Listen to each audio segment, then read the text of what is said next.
All right, today's lesson. Listen up. Go ahead out, get something to write with, something to write on. Today's lesson. Jesus walks on water. It's another very popular lesson that a lot of people know, whether they go to church or not. They do know the story or are familiar. Maybe they've heard of before the story of Jesus going out in the storm, walking on water, and to the point where the disciples were so scared and didn't know what was going on, couldn't even believe someone or something like that could happen or someone could do that. That while they are on the boats going through the storm, they look out and they see Jesus walking, and because they were so scared, they questioned who he was, and immediately they said, oh, this is some sort of phantom or some sort of ghost, and they didn't recognize Christ. We're going to talk about that. We're going to talk about how we can sometimes do the same thing. And I hope that that's not the case for you, but we are human. And guess what?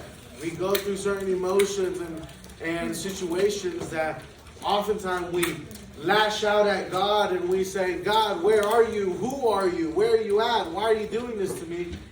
And God says, yo, what are you talking about? I didn't do this. Or maybe God says, you know what? I did do this and I'm trying to teach you something.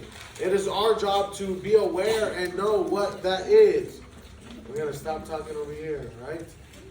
Make sure we're not talking. Today, no warnings. I'm going to move you. Then if I have to get onto you again, you're going to get the tension, right?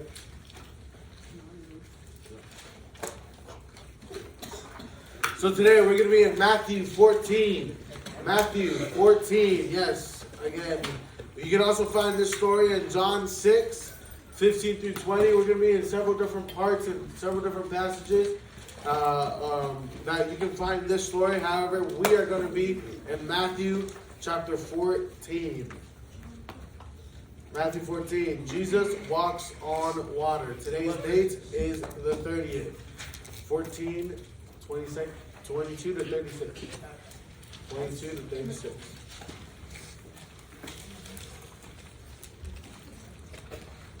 As always, we're going to begin with reading the scripture, letting God tell us and the Bible tell us what actually happened, and then we're going to move on from there, all right? Starting in verse 22, the Bible says in Matthew 14, 22, and straightway Jesus constrained his disciples, in other words, commanded or told them to. And straightway Jesus constrained his disciples to get into a ship and to go before him unto the other side, while he sent the multitudes away. This is right after the feeding of the 5,000, more like 20,000. So people are still there. Jesus is saying, all right, y'all, like, we got other stuff to do. We got other places to be at. So y'all got to go home. Go, right? So he's sending people away. I'm sure he's still healing people. I'm sure he's still talking to people. But he's sending the multitudes away. Verse 23. And when he had sent the multitudes away, he went up into a mountain apart to pray. And when the evening was come, he was there alone. But the ship was now in the midst of the sea, tossed with waves, for the wind was contrary. Verse 25. And in the fourth watch of the night, Jesus went unto them walking on the sea. And when the disciples saw him walking on the sea, they were troubled, saying, it is a spirit. And they cried out for fear. But straightway Jesus spake unto them, saying, be of good cheer, it is I, be not afraid. And Peter answered him and said, Lord, if it be thou, bid me come unto thee on the water. And he said, come. And when Peter was come down out of the ship, he walked on the water to go to Jesus. But when he saw the wind boisterous, he was afraid, and beginning to sink, he cried, saying, Lord, save me. And immediately Jesus stretched forth his hand and caught him, and said it unto him, O thou of little faith, wherefore didst thou doubt? And when they were come into the ship, the wind ceased. Then they that were in the ship came and worshipped him, saying, of a truth that thou art the Son of God. And when they were gone over, they came into the land of Gennesaret. Verse 35, and when the men of that place that had knowledge of him, they set out into all the country round about, and brought unto him all that were deceived, and besought him that they might only touch the hem of his garment, and as many as touched were made perfectly whole. In this story, we see how Jesus tells his disciples, Jesus commands his disciples, hey, we're done here, go get on the boat, and I'll meet you on the other side. Don't you think he knew what was going to happen? Don't you think he knew the storm they were going to face? Don't you think he knew the fear they would have? I believe yes. But it's in this story that we see that throughout the storm and throughout the waves crashing against the boat, we see that the disciples forget who Jesus is and forget what he could do. Throughout this time, they're questioning who Jesus is, and to the point where they're so afraid and so consumed with fear that when they see Jesus, or this spirit, if you will, we know it's Jesus, obviously, but when they see the spirit on the boat, or on the ocean and the sea, they start looking and they're so consumed with fear, they don't recognize him. They're so consumed with what's happening to them immediately that they can't tell, hey, this is the Son of God. Hey, this is the guy we've been following. Hey, this is our leader, the Messiah, our rabbi, right? Instead, they question. Instead, they confuse. Oh, this is some sort of spirit. This is some sort of ghost. Because of it, they are consumed with fear. It's funny to me how many times throughout different stories the disciples, I won't say forget, but I can't think of another word. I'm going to use the word forget. They know who God is. They knew who Jesus is. They know what Jesus can do. But because of their human nature, they are often reminded like, oh, right, you are the Son of God. What do you mean by that, Pastor Eric? Verse 33, right after Jesus and Peter get back on the boat, and the storm has ceased, the winds have ceased. Verse 33, then they that were in the ship came and worshipped him, saying, of a truth, thou art the Son of God. And it was like, how many more times do you need Jesus to prove himself? The man is walking around healing people who are sick, healing people who have leprosy, saving people, promising them heaven, promising eternity with him. And somehow every time something bad happens to you, he needs to prove himself? Well, it didn't really say that in the scripture. Right, I agree with that. But the disciples make a point of saying, of a truth. So you thought he was lying? You thought he was joking? No! Jesus was telling the truth the entire time. Of a truth, thou art the Son of God.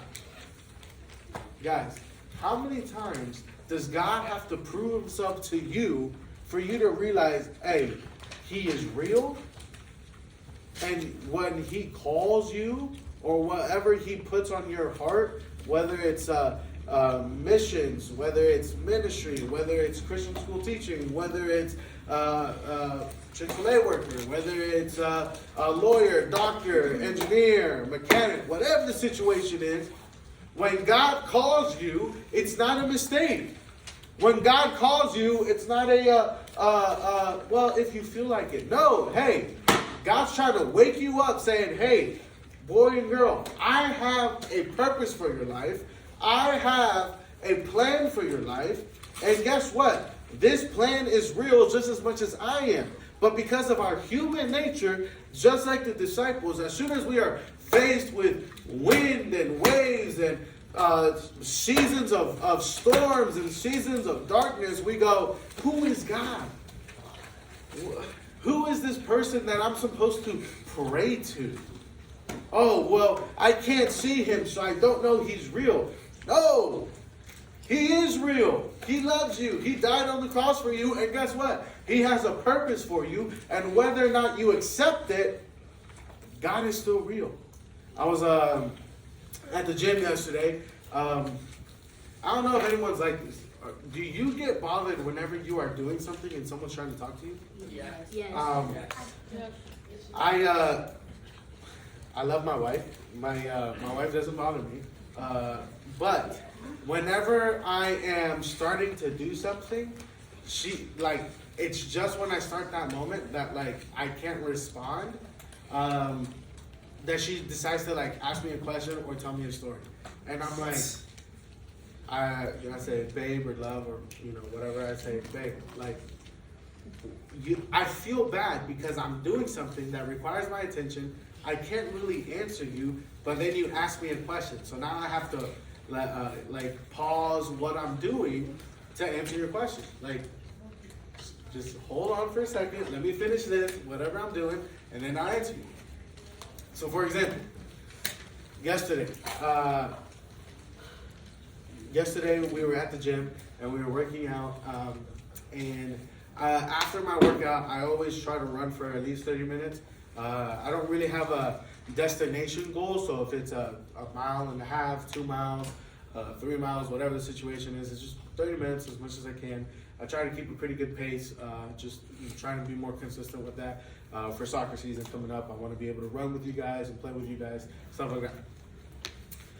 So I'm running on the treadmill. Yes, I am not moving as far as on a track going around and actively moving from location to location, but I am running, okay? I'm not really focusing on my phone. Saying that, for some reason, I had 2 conversations going while I was running, and it really it bothered me.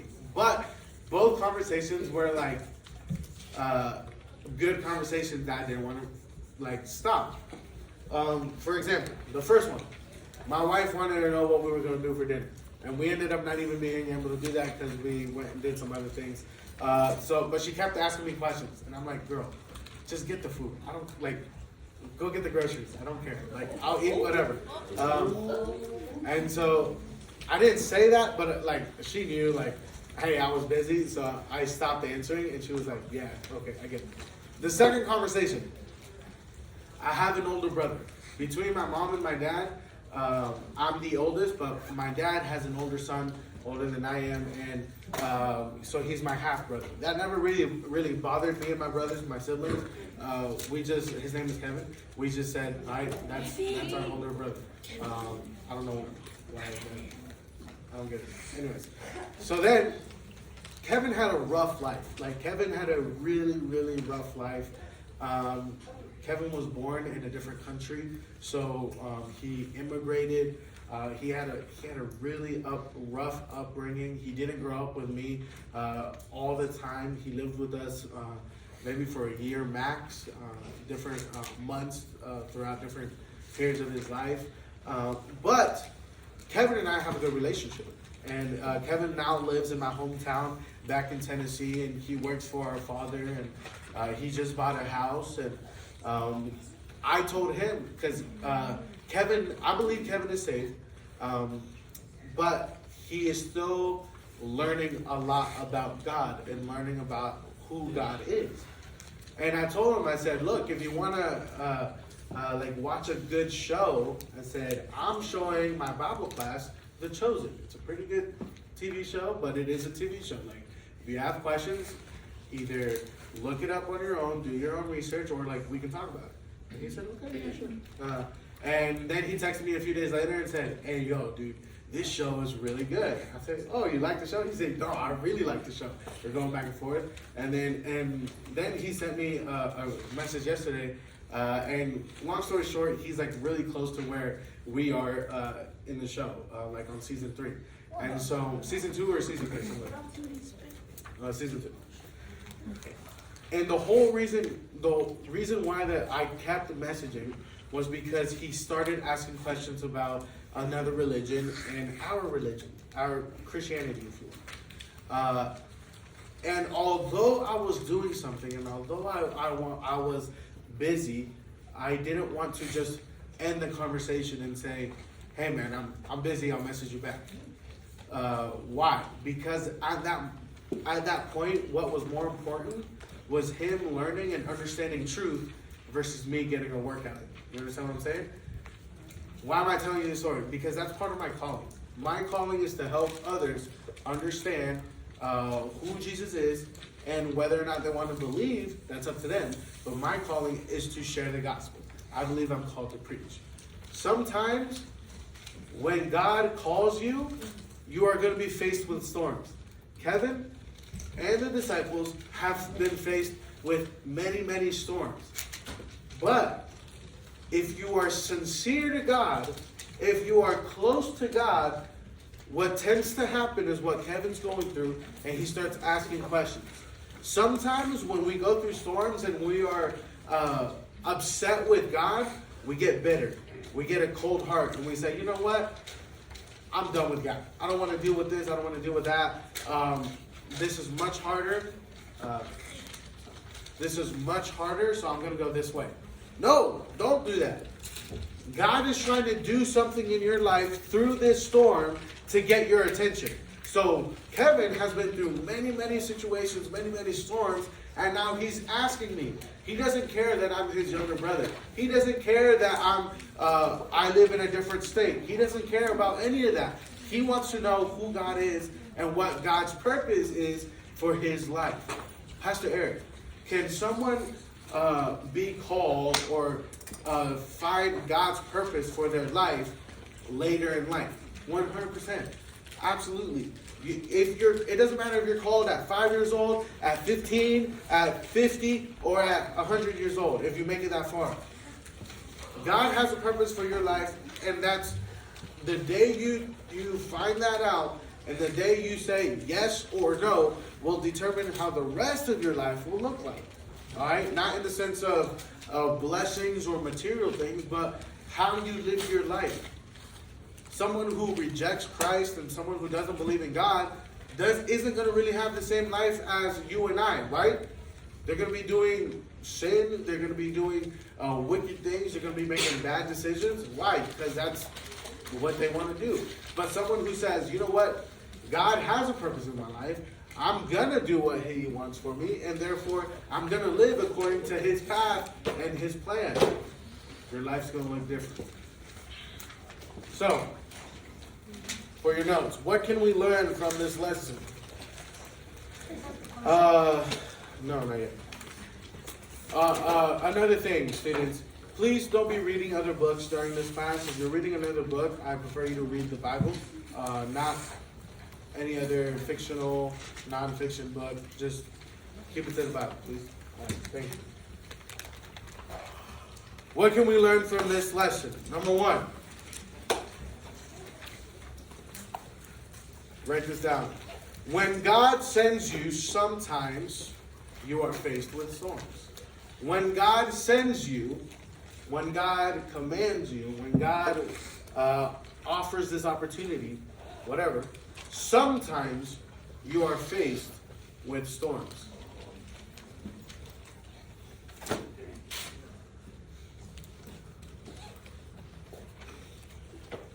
And then draw a little dash. And then write this down. God is greater than your storms. Your storms.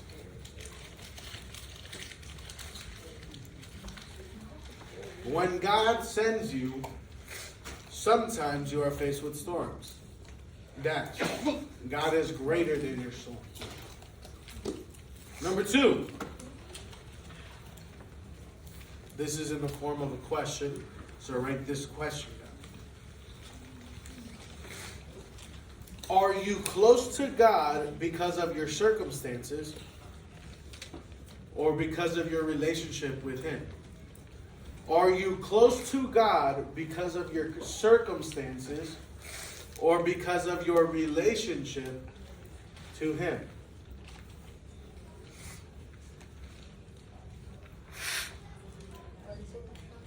Are you close to God because of your circumstances or because of your relationship with Him? If you are planted on the rock, right? If you are planted on the truth, if you are planted in Jesus Christ, no matter what storm, no matter what temptation, no matter what trial the world or the devil throws at you, you should be like this. Yeah, it's going to be hard. Yeah, you're going to be rocking back and forth. Yeah, it's going to be windy. Yeah, you're going to face storms. But guess what? You're planted. Your foundation is set. No one's going to move you. Nothing's going to move you. You are allowed to sway because guess what? We're human, right? We're not perfect. We feel things, right? If you don't feel things, that means you're a robot, okay? I don't believe there's any robots here. But if you are planted in the truth, your foundation is built on Christ, you're not going to be blown away. You're not going to be teared down. God will strengthen you. God will equip you. God will take care of you.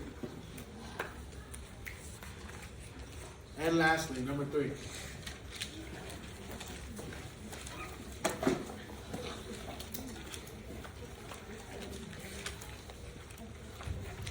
Number 3. When you start to drown, He is there to save you. When you start to drown, He is there to save you. I remember a time when I was in I was really young. My family and I, we took a vacation down to Georgia because we had family in Atlanta, Georgia.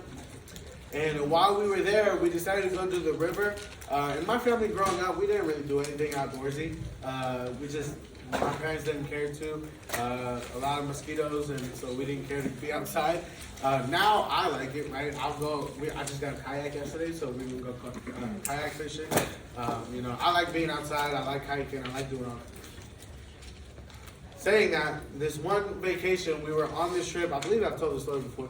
We were on this trip, and we were able to go down to the river, and there was a little creek that people would get inner tubes and just ride down, kind of like a all-natural lazy river type situation.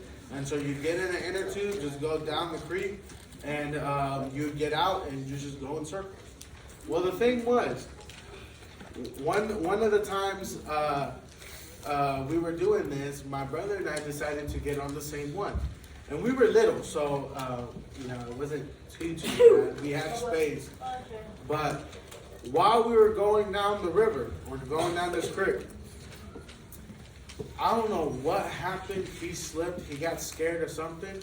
Long story short, he fell through the inner tube and got stuck and wasn't able to come out. Me being the great, big, older brother, I just sat there and watched. Said, hey, buddy, you're supposed to be on the outside. What are you doing, I was like, hey, man, what are you doing? Finally, I don't know if he got confused or what it was, but he wasn't coming out. He was trying to flop, pull himself out. He was trying to, he couldn't stand up. He was trying to swim, but, he got stuck. He wasn't able to, get himself out. And you can ask him to this day, this is a true story. Finally, my mom yells at me.